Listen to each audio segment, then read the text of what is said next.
welcome to your October 2024 horoscope. So sit back, relax, and enjoy this astrological forecast.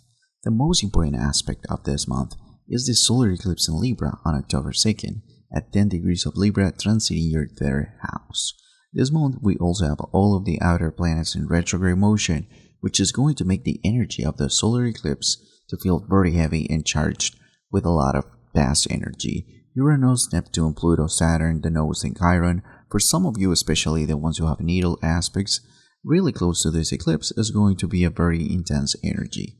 This eclipse is also very important because it's the last one of the Aries Libra cycle, and I think the most important questions the universe is asking at this time are: how has changed your views about the world and other cultures during this time?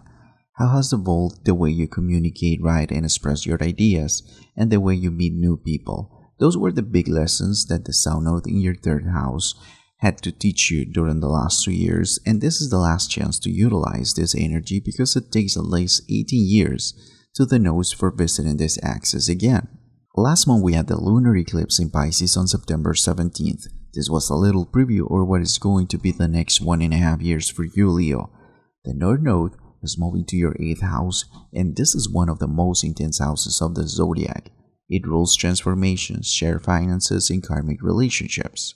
These are the themes for the next cycle of eclipses that last for 1.5 years, starting on January 11, 2025. So it's very important that you try to remember what happened to you during this eclipse, some days after or before, especially when it has to do with soulmates, karmic relationships. Maybe someone from your past sent you a message during the eclipse, also moving a step forward in your relationship or talking about it with your partner. There was a lot of potential to some secrets being revealed to you during this time. We're gonna start breaking down the aspects of this month of October 2024, but first, if you like a personal reading, let's visit the link in the description of this video. On October 2nd, we're starting the month with the solar eclipse in Libra. This is your 3rd house. This is the last eclipse in the cycle Aries Libra, so the meaning of this eclipse is very profound. Let's start with the general meaning first. This is a very good time to start something new in everything related to communication, writing, singing. Something that you've been working on for a long time is finally gonna start during the next 6 months. So if you've been working on a project, a book, maybe you're starting a career as a singer, everything is going to start to flow. This is a good time for selling your ideas to others, making new connections, making acquaintances. On a more personal level, and being this the end of a cycle, this eclipse is prompting you to start communicating all of the stuff that you've learned during the last 1.5 years. It's like writing a diary with all of the stuff that you learned. For a lot of you, this had to do with religion, spirituality, different cultures, college. This changed a lot the way that you communicate, your thought process, the way how you see the world. Finally, this eclipse comes with an unexpected visitor. This is Lilith, the dark moon that represents all of our more primal desires. Lilith is going to be super close to this eclipse in conjunction with Mercury and the Sun a day after. This is inviting you to be more vocal, to express your most inner desires and communicate to your partner or the people that you're dealing with. How do you like the things done? On the other hand, it's also important to look for counseling, especially if you were abused or have something that you don't feel comfortable talking to. And look for professional help or just talking to someone that you trust deeply.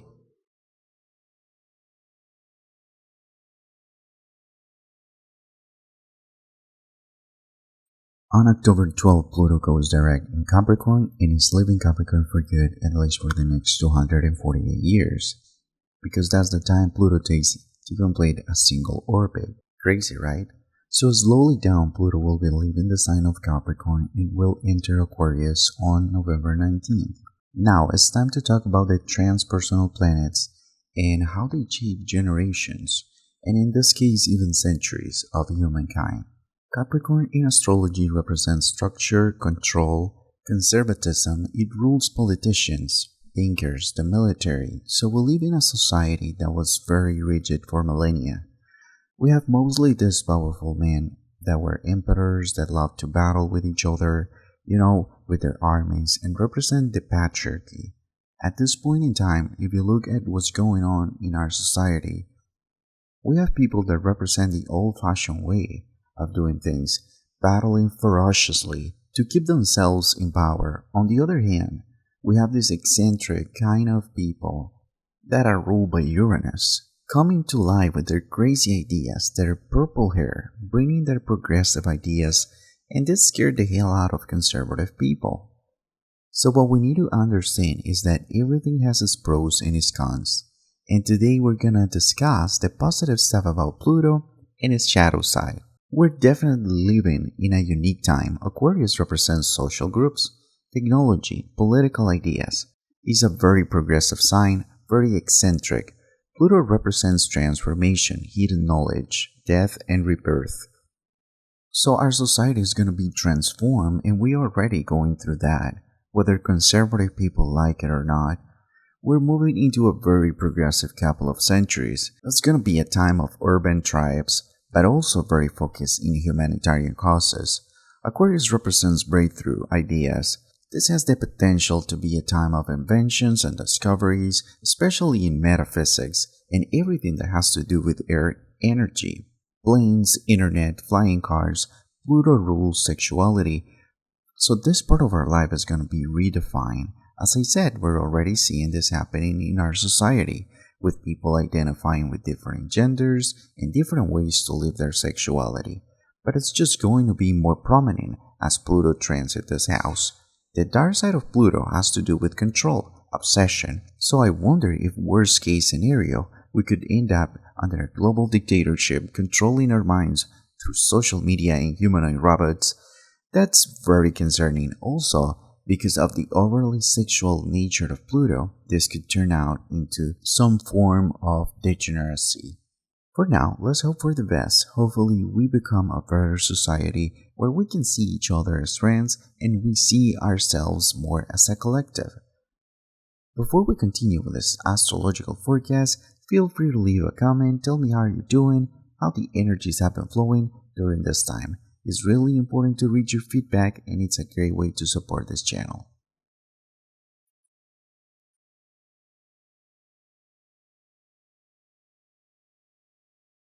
On October 17th, we have the full moon in Aries transiting your 9th house that deals with higher education, personal beliefs, and long-distance travel. A full moon is a complete cycle. It's like reaping the fruits of the work that you've been doing for at least the last 2 years, and this is because your North Node has been transiting this house and is leaving on January 11th, when the nodes will move to Pisces and Virgo, and we'll be starting a new cycle with a new lesson to be learned. So it's time to evaluate how this sector of your life has been transformed. For some of you, this had to do with changing completely your beliefs. You went through a lot of situations, or you were exposed to different cultures, countries, religions, spirituality, and this impacted your life in a profound way. For other ones, it was the start of your college years, or the starting a new career that is more aligned with your personal beliefs. In the past, the Greeks had a lot of different professions. If you look at their biographies, I think there is something inherently wrong with how we see education nowadays, because we change all the time. We can't pretend that someone has to spend a ridiculous amount of time in schools to learn something and then realizing that maybe that was not what we wanted, or that our life changed in a way that doesn't allow us to follow that path anymore. Venus enters Sagittarius also on October 17, so having your 9th and 5th house highlighted during this time can bring traveling abroad for pleasure, meeting new people from overseas, some romance, not necessarily a long distance kind of love, but a lot of fun for sure. Thank you so much for your attention. I hope you liked this video. If that's the case, please like and subscribe to my channel. Also, don't forget to go to the bell icon and activate all the notifications so that way you don't miss anything. Also, check your rising sign, because this combined with your sun sign can help you a lot to understand better how all of these aspects are going to play out in your personal life. Alright Leo, thanks for watching and I'll see you later.